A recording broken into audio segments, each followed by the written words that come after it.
Hi everyone, we're in the flower patch today and we're having a look at what kind of flowers are around in early June. Over the last year I've had a lot of weddings postponed several times, sometimes as much as 3 or 4 for my brides and grooms because of the coronavirus. And in 2022, hopefully those weddings will finally get to happen. The other day, one of my flower girls asked her mum what would be flowering in early June when her mum is hopefully going to be getting married in 2022. So if you want to come with me, we'll have a look around the flower patch and see what we can find to put in some lovely wedding flowers next year. So here's a closer look at my allium beds, and I grow lots of different types of alliums throughout the season so they all come out at slightly different times. The purple sensation ones are always the first to come out and you can see them there. And I also grow purple rain, which are slightly larger. They're quite similar to purple sensation, but they come out just a little bit later and keep going through the middle of June for me.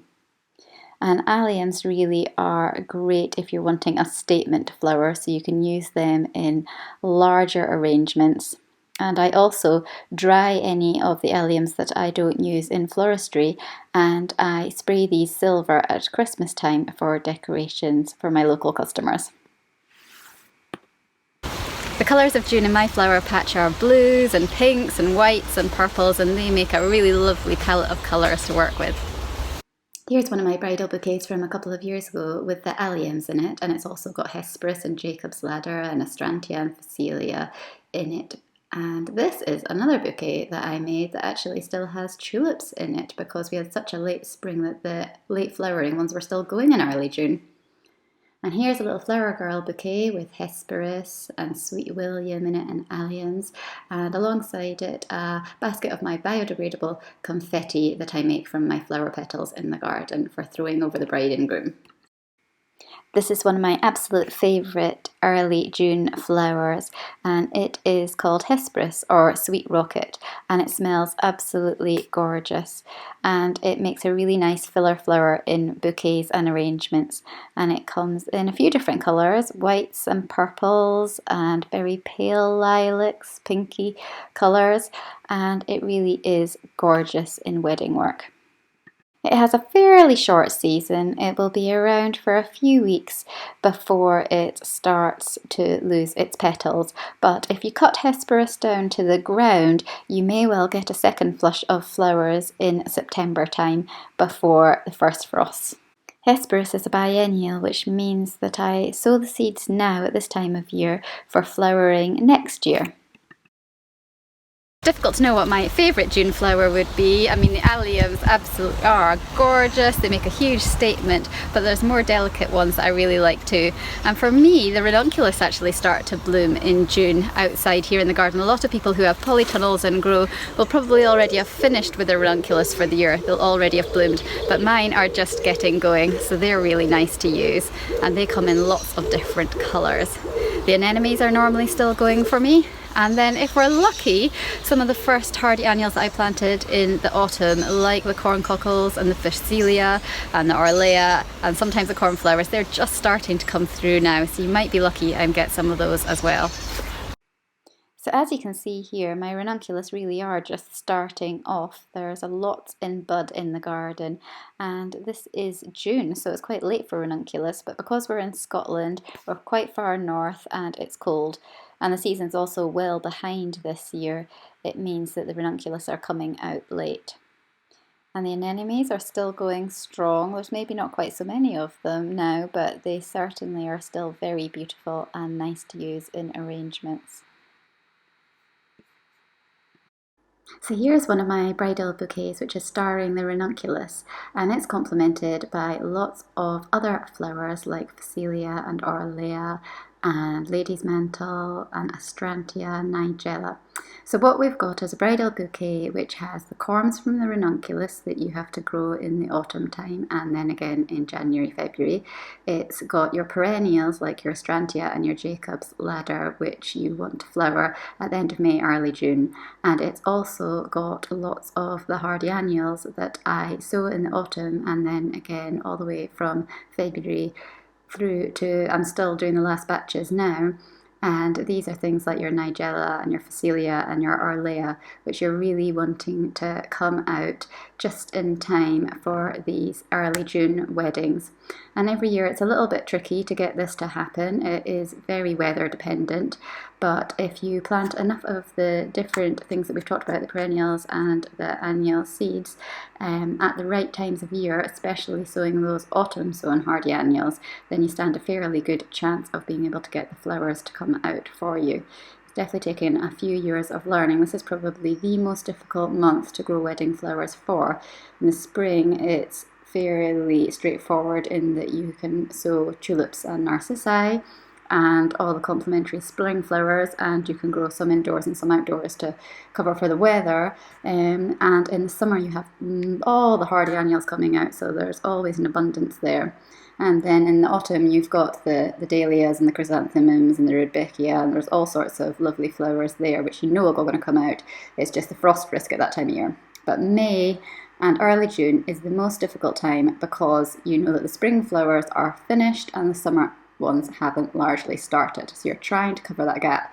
And we're going to talk a little bit more in a video in the next few weeks about how to prevent having a May gap in flowering in the garden. So I hope that'll be helpful.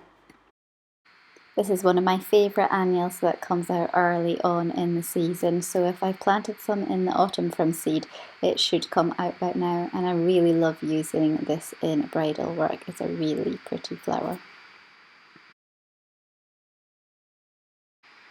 If I'm lucky, my outside sweet peas will be just starting to flower at the beginning of June. I definitely won't have armfuls of them at this stage, but I might have one or two to make that bouquet or jam jar posy smell extra nice.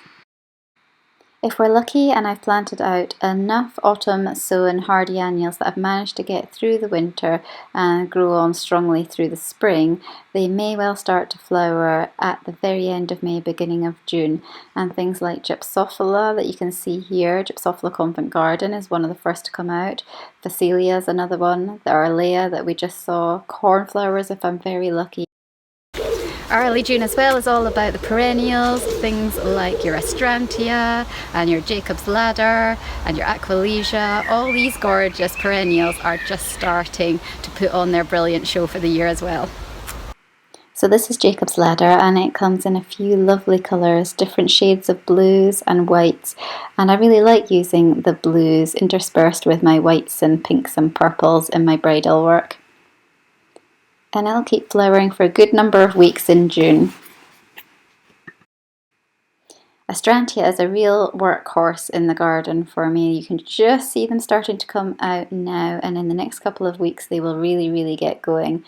And they, again, if you cut them back after flowering, you may well get a second flush in September time, which is great for wedding work then.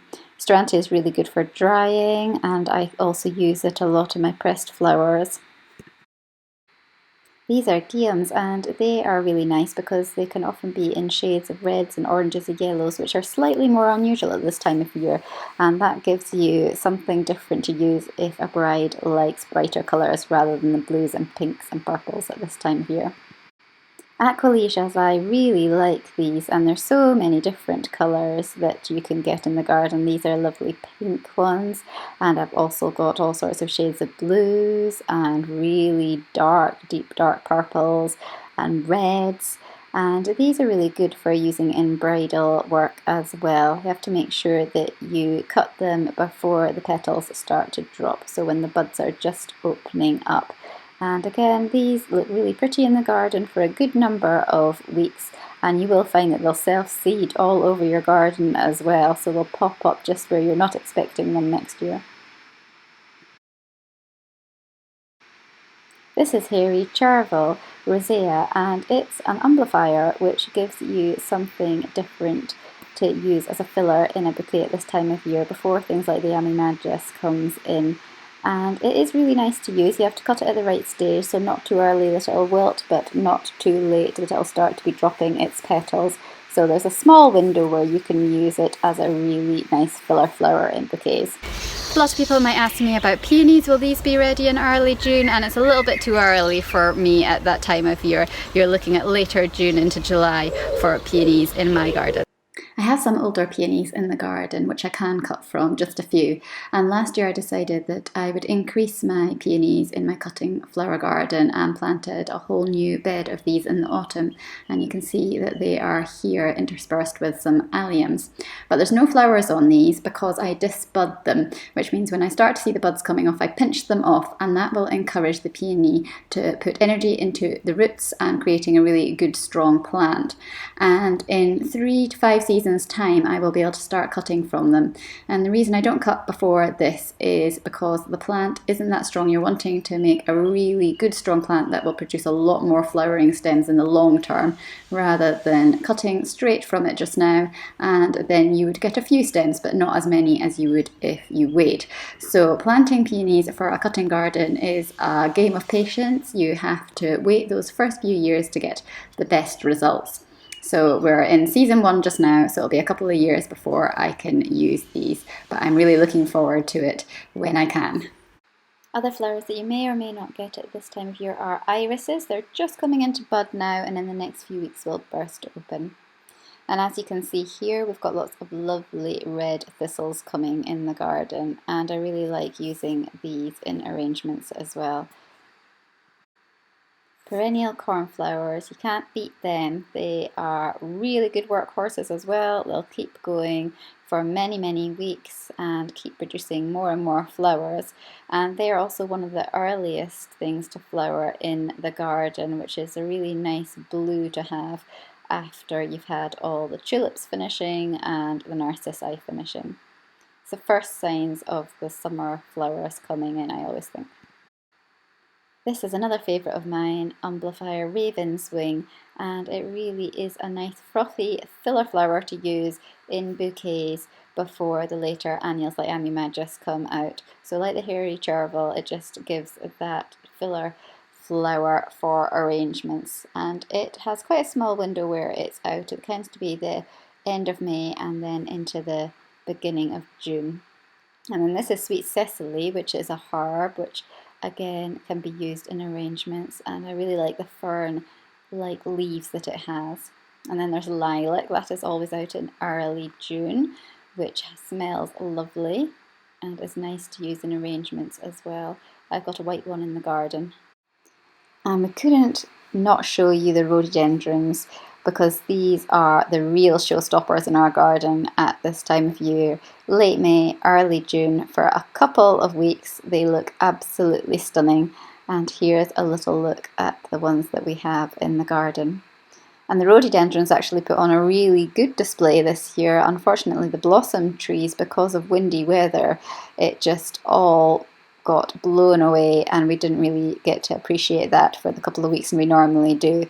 But the rhododendrons, they really have come on really well this year. And we've got lots of different colours in the garden, and they all sit at the bottom of the garden, the rhododendron bushes, so you can see them from looking down from the house. And they're really lovely.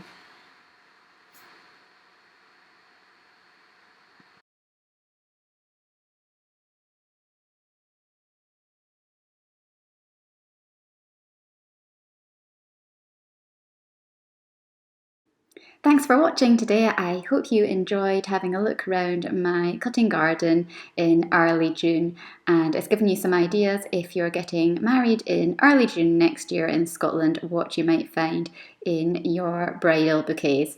I'll leave you with a couple of pictures now of some of my work for you to enjoy. Thanks again for watching.